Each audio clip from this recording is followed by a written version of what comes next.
بسم اللہ الرحمن الرحیم۔ ناظرین محترم، ہمارا آج کا موضوع ہے دعا کی اہمیت و فضیلت۔ قرآن مجید فرقان حمید میں اللہ تعالیٰ نے ارشاد فرمایا، قال ربکم ادعونی استجب لکم، کہ تمہارے رب نے فرمایا کہ مجھ سے دعا کرو، میری بارگاہ میں تم دعا کرو، میں تمہاری دعاؤں کو ضرور قبول کروں گا۔ قال ربکم ادعونی استجب لکم، تمہارے رب نے یہ فرمایا کہ میری بارگاہ میں دعا کرو، میں تمہاری دعاؤں کو ضرور قبول کروں گا۔ اس آیت میں لفظ ادعونی ہے، اور مفسرین کے قول کے مطابق ادعونی سے مراد دعا ہے۔ سامعین محترم، دعا کرنے کی بلکہ دعا قبول ہونے کی 5 شرائط ہیں۔ پہلی شرط یہ ہے کہ خلوص دل کے ساتھ دعا کی جائے، خلوص کے ساتھ دعا کی جائے۔ اور دوسری شرط یہ ہے کہ جب دعا کی جا رہی ہے، دعا کے علاوہ دل میں پھر کسی اور طرف خیال نہ ہو۔ دعا کی تیسری شرط وہ یہ ہے کہ دعا کسی ایسے کام کے لیے نہ کی جائے جو شرعاً مذموم ہو، مکروہ ہو، ممنوع ہو۔ یعنی دعا کسی ایسی چیز پر مشتمل نہیں ہونی چاہیے جو شرعاً منع ہو۔ دعا کی قبولیت کی چوتھی شرط یہ ہے کہ اللہ تعالیٰ کی رحمت پر کامل یقین رکھا جائے۔ اور دعا کی قبولیت کی 5ویں شرط یہ ہے کہ دعا قبول ہونے میں اگر تاخیر ہو جائے تو اللہ سے شکوہ نہ کیا جائے، اللہ تعالیٰ سے شکوہ نہ کیا جائے۔ سامعین محترم، یہ 5 شرائط جب پائی جائیں گی کسی آدمی میں تو پھر وہ دعا کرے گا، اللہ تعالیٰ اس کی دعا کو قبول فرمائے گا۔ خزائن العرفان میں یہ موجود ہے۔ آئیے ان اسباب کو جانتے ہیں جن کی وجہ سے دعا قبول نہیں ہوتی۔ وہ کون سے اسباب ہیں جن کی وجہ سے دعا قبول نہیں ہوتی؟ ان میں سے پہلا سبب نادم نہ ہونا، شرمندہ نہ ہونا اللہ کی بارگاہ۔ اس وجہ سے بھی دعا قبول نہیں ہوتی۔ اور دوسرا سبب دعا قبول نہ ہونے کا وہ یہ ہے کہ گناہوں میں ملوث رہنا، اللہ کی نافرمانی کرتے رہنا۔ سو اللہ کی نافرمانی کرنے کی وجہ سے، گناہوں میں ملوث رہنے کی وجہ سے بھی دعا قبول نہیں ہوتی۔ اور تیسرا سبب وہ یہ ہے کہ اللہ تعالیٰ محکوم نہیں بلکہ حاکم ہے۔ اللہ رب العزت مغلوب نہیں بلکہ غالب ہے۔ استغناء مولا، یعنی اللہ تعالیٰ کسی کی دعاؤں کو درجہ مقبولیت تک پہنچانے کا پابند نہیں۔ وہ چاہے تو قبول کر لے، چاہے تو نہ قبول کرے۔ اس کے قبول کرنے میں بھی بہت سی حکمتیں ہیں، اور اگر وہ قبول نہ کرے یا قبولیت میں تاخیر کر دے تو اس میں بھی بہت سی بہتریاں اور حکمتیں ہیں۔ انسانی عقل ان حکمتوں کو، ان بہتریوں کو سمجھنے سے قاصر ہے۔ دعا نہ قبول ہونے کے اسباب میں سے چوتھا سبب یہ بھی ہے کہ انسان اپنے لیے مال مانگ رہا ہے، دنیا مانگتا ہے، لیکن اللہ تعالیٰ کے یہاں یہ بہتر ہوتا ہے کہ اس کو مال نہ دینا،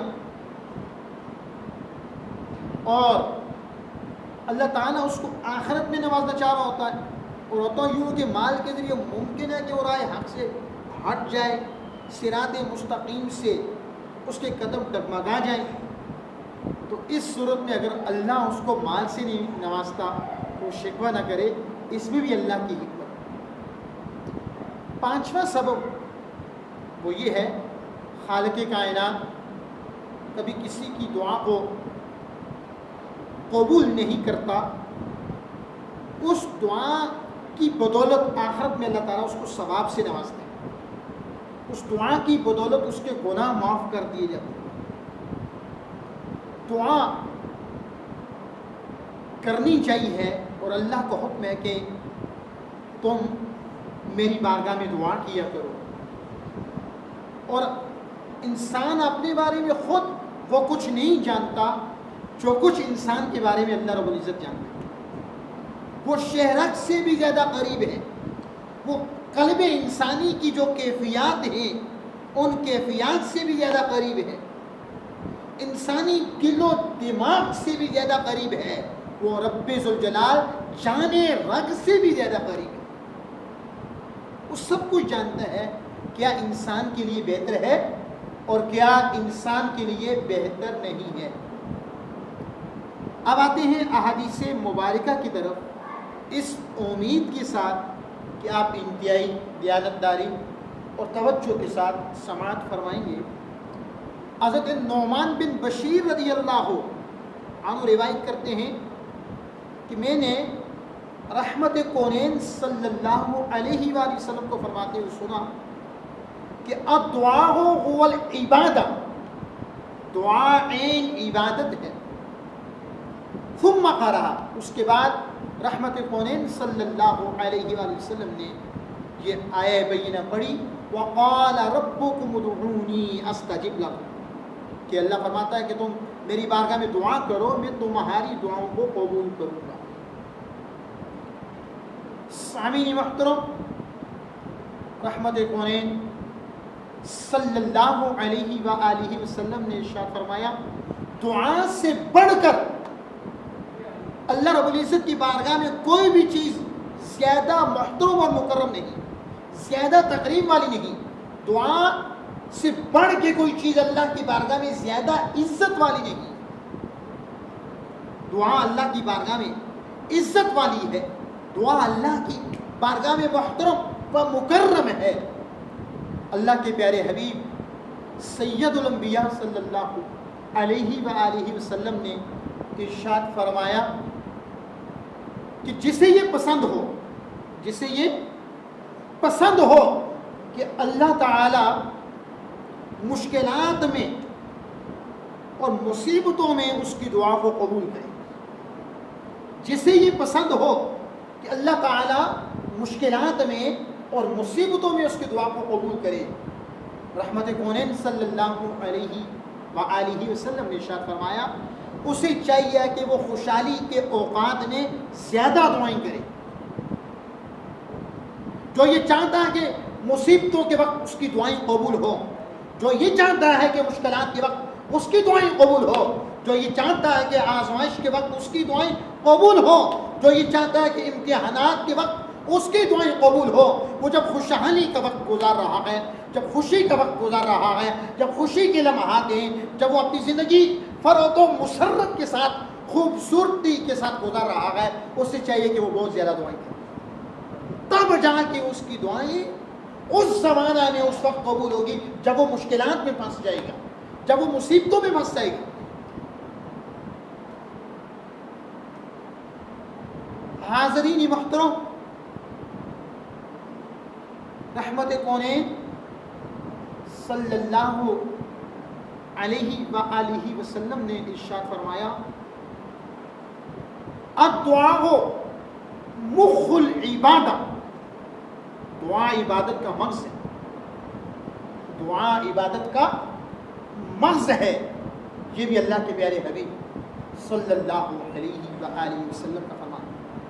اور نبی کریم صلی اللہ علیہ وآلہ وسلم نے یہ بھی ارشاد فرمایا کہ تقدیر کو کوئی بھی چیز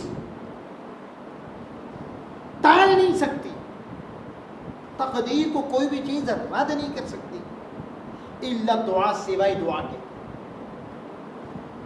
لا يرد القضاء، قضا کو، تقدیر کو کوئی بھی چیز ٹال نہیں سکتی ہے، الا دعا، مگر دعا ایک ایسی چیز ہے جو تقدیر کو بدل دیتی ہے، دعا قضا کو ٹال دیتی ہے. اور اس حوالے سے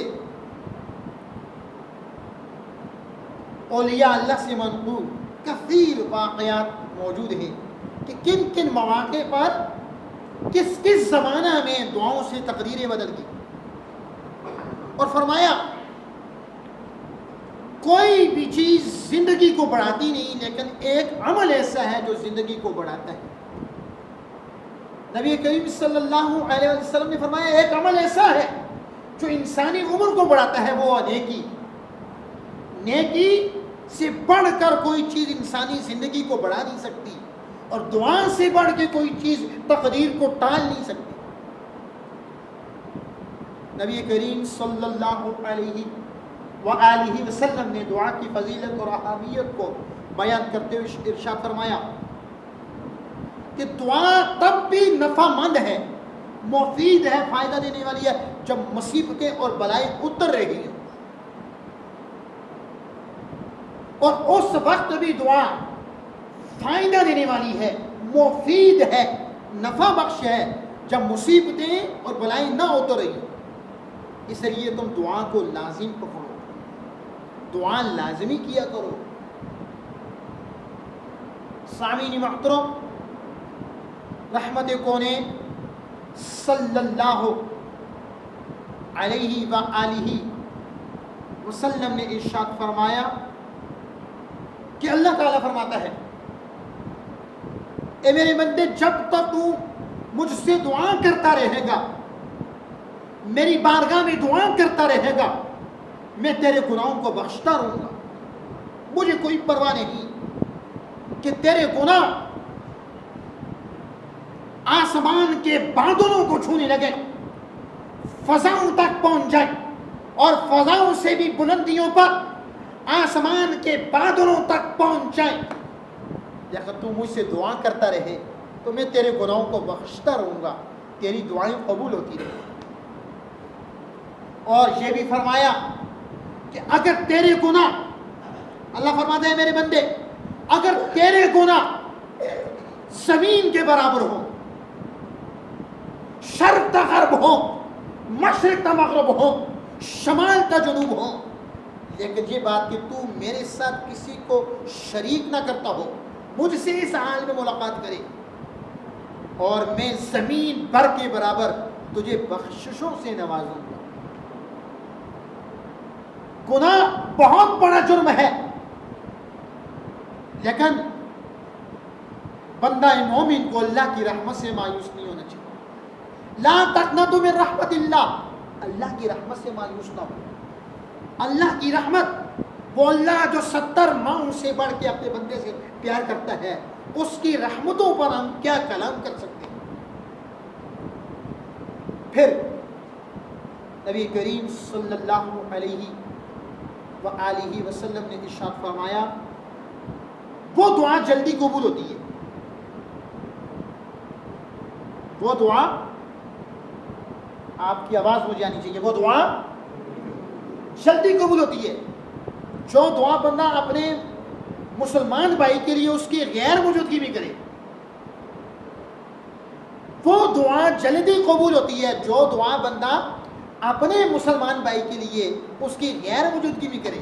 سامنے تو سب کرتے ہیں، مولانا صاحبان بھی سامنے نام لے لیتے ہیں، یہ چودھری صاحب ہیں، یہ راجہ صاحب ہیں، یہ فلان صاحب ہیں، یہ ملک صاحب ہیں، یہ فلان صاحب ہیں، اور لوگ بھی بڑے شوق سے بھئی ہمارا نام دعا میں لیا جائے. ریاکاری ایک برا عمل ہے، اس کے ذریعے اعمال ضائع ہو جاتے ہیں. اپنی زندگی کا ہر ایک عمل اللہ اور اس کے رسول کی رضا کے لیے کیا کرے.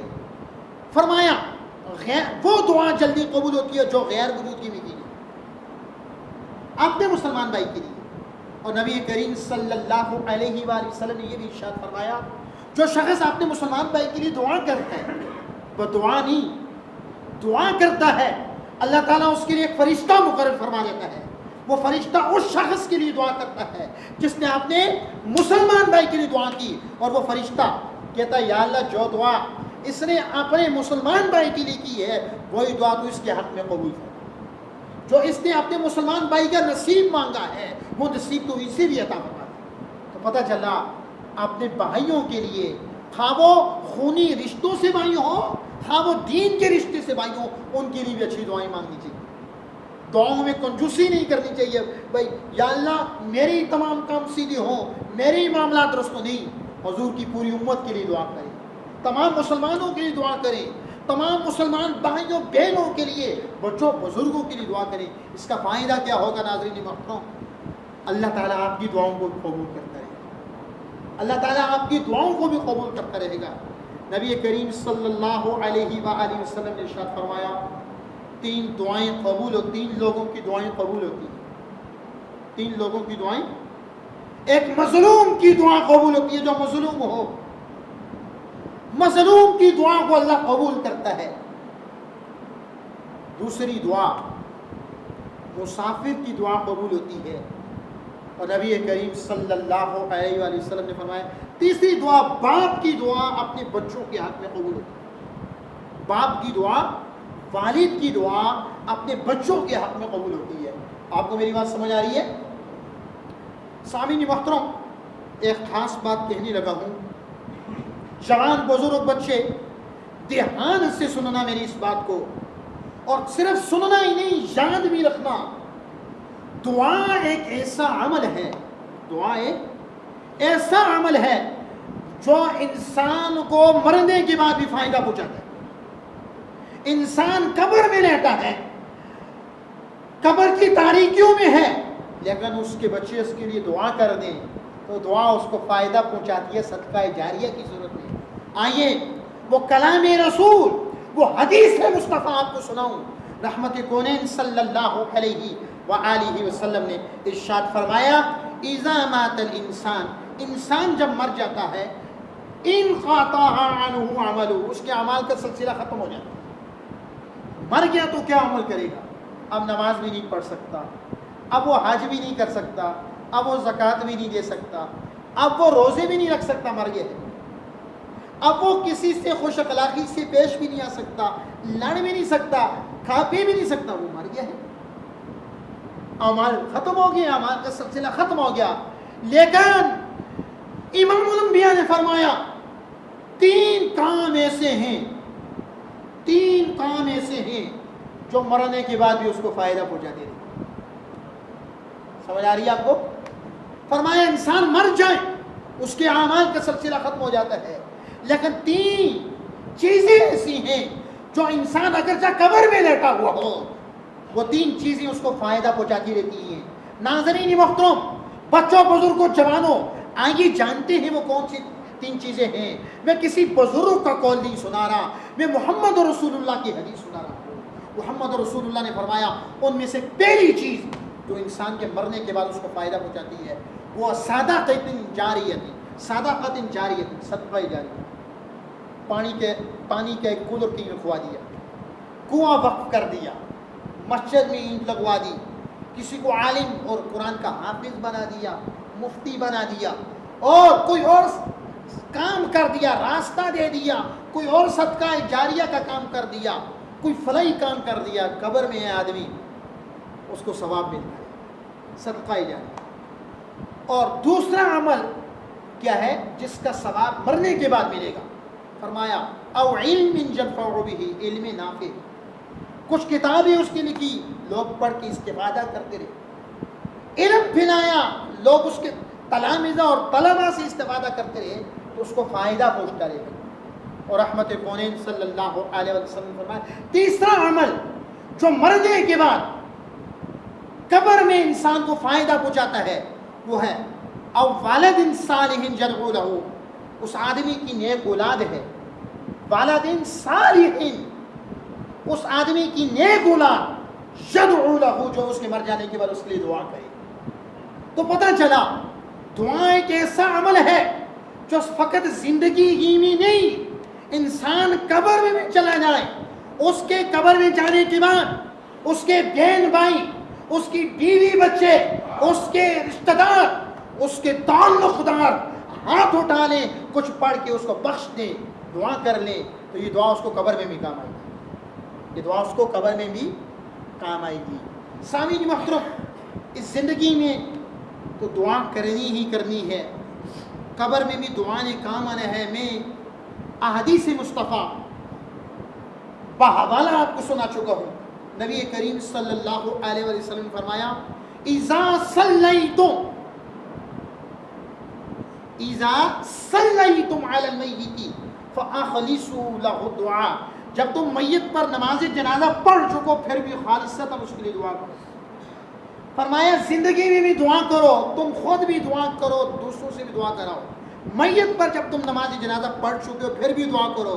وہی میت جب اس کو دفن کر دو، دنیا سے وہ جا چکا، اس کی تدفین ہوگی، پھر بھی اس کی اولاد کو چاہیے، اس کی اولاد کو چاہیے اس کے لیے دعا کرو. اولاد تب دعا کرے گی، اولاد کو سیکھے گی تو تب. اب اس سے سیکھا ہی نہیں تو وہ کیا دعا کرے گی؟ سامعین محترم، اکثر لوگ کہتے ہیں ہماری دعائیں قبول نہیں ہوتی. اس کی وجہ میں اپنی گفتگو کے آغاز میں بتا چکا کہ دعائیں قبول کیوں نہیں ہوتی. آئیے قبولیت کے چند وقت بتا دیتا ہوں، لیکن اس میں بھی دعا کی قبولیت کی جو شرائط ہیں وہ ہوں گی تو تب دعا قبول ہوگی. اگر وہ شرائط ہی نہیں تو دعا قبول نہیں ہوگی. ہمارے یہاں تو اس طرح ہوتا ہے کہ ابھی دعا کی ابھی سب کچھ حل ہو جائے، ایک منٹ میں جو ہے بندہ کروڑ پتی ہو جائے. نہیں، موسیٰ علیہ السلام نے ایک دعا کی تھی، ریکارڈ پہ بات کر رہا ہوں سننا. حضرت موسیٰ علیہ السلام نے دعا کی تھی اور پیغمبر کی ہر دعا قبول ہوتی. دعا کیا کی تھی؟ یا اللہ فرعون سے ہمیں نجات دے، بنی اسرائیل کو نجات دے. اللہ نے جبرائیل کو بھیجا کہ جا کے حضرت موسیٰ سے کہیں ہم نے آپ کی دعا کو قبول کر دیا، ہم نے آپ کی دعا کو. لیکن فرعون اس دعا کے کتنے سال بعد غرق ہوا آپ جانتے ہیں؟ پیغمبر تھے، پیغمبر کا مقام بہت اونچا ہے. وہ حضرت موسیٰ اللہ کے نبی بھی، اللہ کے رسول بھی دعا کرتے ہیں یا اللہ فرعون ظالم ہے، یہ خدائی کا دعوے دار ہے، اس سے بنی اسرائیل کو نجات دے. یہ دعا مانگی. اللہ نے جبرائیل امین کو بھیجا کہ جا کے موسیٰ سے کہہ دے، حضرت سیدنا موسیٰ سے کہہ دے ہم نے آپ کی دعا کو قبول کر دیا. اسی ایک دن دعا کی، دوسرے دن جبرائیل آ گئے. لیکن فرعون غرق پتہ کب ہوا؟ اس دعا کے 40 سال کے بعد غرق ہوا. دعا کے قبول اسی وقت ہوگی لیکن دعا کا عملی مظاہرہ 40 سال کے بعد ہوا، اظہار 40 سال کے بعد ہوا. تو دعاؤں میں اگر تاخیر ہو جائے تو اللہ سے شکوہ نہیں کرنا چاہیے، شکایت نہیں کرنی چاہیے. اس میں اللہ کی حکمتیں ہوتی ہیں. بسا اوقات وہ دعائیں جو بندہ مانگ رہا ہوتا ہے اس کے لیے بہتر نہیں ہوتی، اور بندہ کم عقلی کی وجہ سے سمجھ نہیں رہا ہوتا، اس کو پتہ ہی نہیں ہوتا. وہ تو یہ کہہ رہا ہوتا کہ میں جو ہے ایک دن میں جو ہے معلوم ہو جاؤں، ایک دن میں میرے ساتھ معاملات درست ہو، میرے دشمن نصف و نابود ہو. ایسا تو نہیں ہے. سامعین محترم، دعاؤں میں تاخیر آخرت میں گناہوں کا کفارہ بھی بن جاتی ہے. دعاؤں میں تاخیر، دعاؤں کی دعائیں قبول نہ ہو تو بس اگر اس طرح ہوتا وہی دعائیں اس کے گناہوں کا کفارہ بن جاتی ہیں. ان دعاؤں کے ذریعے اللہ تعالیٰ اس کو نیکیاں بھی عطا فرماتا ہے، کیونکہ اس کا حکم ہے کہ اس کی بارگاہ میں دعا کی جائے. سامعین محترم، آئیے وہ وقت بتا دوں جن میں دعا قبول ہوتی ہے. آذان کے بعد نبی پاک صلی اللہ علیہ وآلہ وسلم کا درود شریف پڑھنے کے بعد دعا کی جو 5 شرائط ہیں، 5 شرائط قبولیت کی دعا کی، ان کے مطابق کوئی شخص دعا کرے تو اللہ تعالیٰ اس دعا کو قبول کرتا ہے. جمعہ کے 2 خطبوں کے درمیان بغیر ہاتھ اٹھائے جو دعا مانگی جائے، دعا کی ان شرائط کے ساتھ جو کہ آپ کو بتا چکا ہوں، اللہ تعالیٰ اس دعا کو بھی قبول فرماتا ہے. نیز مسافر جب حالت سفر میں ہو جو دعا مانگے دعا کی شرائط کے ساتھ تو اللہ تعالیٰ اس دعا کو قبول فرماتا ہے. اذان اور اقامت کے درمیان جو دعا مانگی جائے حضور نے فرمایا اللہ اس دعا کو بھی قبول فرمائے. اور جب بارش برس رہی ہو، باران رحمت، دعا کی 5 شرائط کے ساتھ جب دعا مانگی جائے تو اللہ تعالیٰ اس دعا کو بھی قبول فرماتا ہے. میں آج کی اس گفتگو کا آخری واقعہ سنا کے اپنی گفتگو کو ختم کرتا ہوں. موسیٰ علیہ السلام کے دور میں ایک ولی تھا، اس کا نام تھا بلعم بن باعورہ. کیا نام تھا؟ بلعم بن باعورہ. اس کی ہر دعا قبول ہوتی تھی اور اس میں اعظم تھا اس کے پاس، یہ اللہ کے عرش کو بھی دیکھ لیتا تھا. لیکن حضرت موسیٰ جب قوم جبارین کے خلاف جہاد کے لیے نکلے تو اس کی قوم اس کے پاس آئی کہ حضرت موسیٰ ہمارے خلاف نکل آئے ہیں اور ہمیں ہماری زمینوں سے نکال دیں گے اور بنی اسرائیل کے حوالے کر دیں گے، آپ دعا کریں بنی اسرائیل کے خلاف. بلعم بن باعورہ کی ہر دعا قبول ہوتی تھی. اللہ کے کیسا ولی تھا، لیکن انجام عبرتناک تھا. اس نے کہا میں کیسے بدعا کروں؟ حضرت موسیٰ کی جماعت بنی اسرائیل میں فرشتے بھی ہیں، مومنین بھی ہیں. قوم نے اس کو مجبور کیا، اصرار کیا. اس نے کہا میں استخارہ کرتا ہوں. استخارہ جب کیا تو استخارہ میں اشارہ ہو کہ بدعا نہیں دے رہی ورنہ تیری دنیا آخرت خراب ہو جائے گی. بالآخر قوم نے اس کی قوم میں تحفے تحائف ہدیے دیے. کہا جاتا ہے نا کہ الحرص مفتاح ذلہ کی لالچ ذلت کی چابی. جب مختلف تحفے وغیرہ دیکھے تو یہ لالچ میں آ گیا، یہ تیار ہو گیا، ایک گدی پر سوار ہوا. تفسیر ساوی میں یہ واقعہ لکھا ہوا ہے اور قرآن مجید میں بھی جو ہے اشارتاً یہ واقعہ بیان ہوا، باقاعدہ قرآن آیا. گدی پہ جب یہ سوار ہوا تو گدی کو آگے کی طرف لے کے جاتا، وہ واپس پلٹ کے پیچھے کی طرف آتا، یہ اس کو مارتا. تو اللہ نے اس گدی کو بولنے کی قوت دی. اس نے کہا اے بلعم بن باعورہ، تو اپنی دنیا آخرت برباد کرنے والا، تو مجھے آگے کی طرف بھیج رہا ہے اور فرشتے آگے سے مجھے پیچھے کی طرف بھیج رہے ہیں. تو حضرت موسیٰ اور ان کی قوم کو بدعا دینے کے لیے نکل گیا. لیکن یہ اس مقام پر پہنچا تو اس نے جب بدعا دی، ارادہ یہ کرتا کہ بنی اسرائیل قوم موسیٰ کو بدعا دے، زبان سے اس کی اپنی قوم کو بدعا نکل جاتی. وہ لوگ کہتے ہم آپ سے کچھ اور کہہ رہے ہیں، آپ کچھ اور کر رہے ہیں. اس نے کہا میں کیا کروں، میں کہتا کچھ ہوں، زبان سے کچھ اور نکل جاتا. سامعین محترم، خدا کی شان دیکھیں کہ اس کی زبان لٹک کے باہر آ. اللہ تعالیٰ نے ولایت اس سے چھین لی. اتنا بڑا ولی تھا، عرش اعظم کو دیکھ لیتا تھا، اس کی ہر دعا قبول ہوتی تھی. ولایت کو چھین لیا. ولایت چھین لی تو اس نے، تفاسیر میں آتا ہے کہ اپنی قوم والوں سے کہا کہ تم 1000 کے قریب لڑکیوں کو تیار کرو زیورات وغیرہ پہنا کر اور بنی اسرائیل میں بھیج دو. کسی ایک نے بھی فعل بد کا ارتکاب کر دیا، گناہ کا کام کیا تو سب لوگ تباہ ہو جائیں گے. چنانچہ ان لوگوں نے 1000 خواتین کو اس لشکر میں بھیجا. تو بنی اسرائیل کا ایک رئیس تھا، اس نے ایک خاتون کو لیا اور حضرت موسیٰ کے پاس گیا. کہا کہ میں اس کے ساتھ تعلق قائم کر سکتا ہوں. حضرت موسیٰ نے کہا خبردار، یہ تمہارے لیے حرام ہے. لیکن اس نے حضرت موسیٰ کا فتویٰ نہ مانا اور گیا اور گناہ کا ارتکاب کر بیٹھا.